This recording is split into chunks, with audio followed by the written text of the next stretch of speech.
ইরানের জন্য শেষ পর্যন্ত লড়াই চালিয়ে যাওয়ার অঙ্গীকার পুনর্ব্যক্ত করল ইয়েমেনি সশস্ত্র গোষ্ঠী হুথিরা। যুক্তরাষ্ট্রের বিরুদ্ধে যুদ্ধ চলাকালেও ইরানের পাশে থাকার প্রমাণ দিয়েছে এই সশস্ত্র গোষ্ঠীটি। ইরানের পাশে থেকে শত্রুর চোখে চোখ রেখে লড়াই চালিয়ে যায় তারা। বর্তমানে ইরান যুক্তরাষ্ট্রের মাঝে চলমান উত্তেজনার মাঝেই ইরানের প্রতি ইয়েমেনি হুথিদের এই অবিচল সমর্থন কি তবে শত্রুপক্ষের জন্য কোনো বিশেষ বার্তা বহন করছে? ইরান সমর্থিত ইয়েমেনের সশস্ত্র গোষ্ঠী হুথিদের নেতা আব্দুল মালিক আল হুথি ইরান, লেবানন এবং ফিলিস্তিনের প্রতি অবিচল সমর্থন চালিয়ে যাওয়ার কথা পুনর্ব্যক্ত করেছেন। এ সময় যে কোনো মার্কিন আগ্রাসনের বিরুদ্ধে শেষ পর্যন্ত লড়াই চালিয়ে যাওয়ার কথা জানান ইয়েমেনি হুথি গোষ্ঠীর এই নেতা।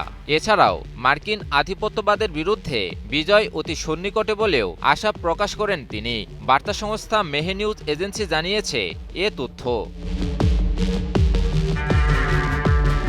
সম্প্রতি ইসরায়েলি বাহিনীর দ্বারা অধিকৃত অঞ্চল গাজায় ফিলিস্তিনের স্বাধীনতাকামী সংগঠন আল কাসেম ব্রিগেডের কমান্ডার ইজ আল দিন আল হাদ্দাদের হত্যাকাণ্ডের জন্য গভীর শোক প্রকাশ করেন ইয়েমেনি হুথি গোষ্ঠীর নেতা আব্দুল মালিক আল হুথি। পাশাপাশি ফিলিস্তিনি জনগণের প্রতিও অবিচল সংহতি প্রকাশ করেন তিনি।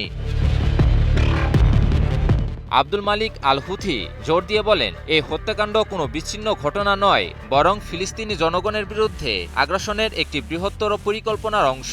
এই ঘটনাটিকে জায়নবাদীদের পরিচালিত চলমান ধারাবাহিক অপরাধের একটি উজ্জ্বল দৃষ্টান্ত বলে অভিহিত করেন এই হুথি নেতা। আব্দুল মালিক আল হুথি আরও বলেন, জায়নবাদী শাসক গোষ্ঠী তাদের বাহিনীর দ্বারা ফিলিস্তিনের সাধারণ নিরীহ মানুষদের উপর নির্যাতন, হত্যাকাণ্ড এবং ধর্মীয় প্রতিষ্ঠানে হামলার মতো অসংখ্য অপরাধ করে যাচ্ছে। এ সময় তার কণ্ঠে ইসরায়েলি শাসক গোষ্ঠীদের আগ্রাসনের বিরুদ্ধে চূড়ান্ত বিজয়ের প্রতি দৃঢ় আত্মবিশ্বাসের সুর শোনা যায়। তিনি দৃঢ় কণ্ঠে বলেন, আগ্রাসনকারীদের বিরুদ্ধে ইসলামের বিজয় অতি সন্নিকটে। যুক্তরাষ্ট্র ও ইসরায়েলের বিরুদ্ধে সাম্প্রতিক যুদ্ধে ইরানের প্রতি সার্বিকভাবে অটুট সমর্থন দেয় ইয়েমেনের সশস্ত্র গোষ্ঠীটি। দীর্ঘ 40 দিনের সংঘাত শেষে বর্তমানে যুদ্ধবিরতি চললেও উত্তেজনা এখনও শেষ হয়ে যায়নি। চীন সফরে ব্যর্থতার পর এবার ইরানের বিরুদ্ধে পুনরায় যুদ্ধ শুরুর পরিকল্পনা করছে মার্কিন যুক্তরাষ্ট্র। যুদ্ধের সময়সীমা নিয়েও ইরানকে কড়া ভাষায় হুঁশিয়ারি দিয়েছেন মার্কিন প্রেসিডেন্ট ডোনাল্ড ট্রাম্প। ফলে যুদ্ধবিরতি চলমান থাকলেও যুদ্ধের আবহ এখনও শেষ হয়ে যায়নি। যে কোনো মুহূর্তে আবারও যুদ্ধ শুরু হওয়ার আশঙ্কাও উড়িয়ে দেওয়া যাচ্ছে না।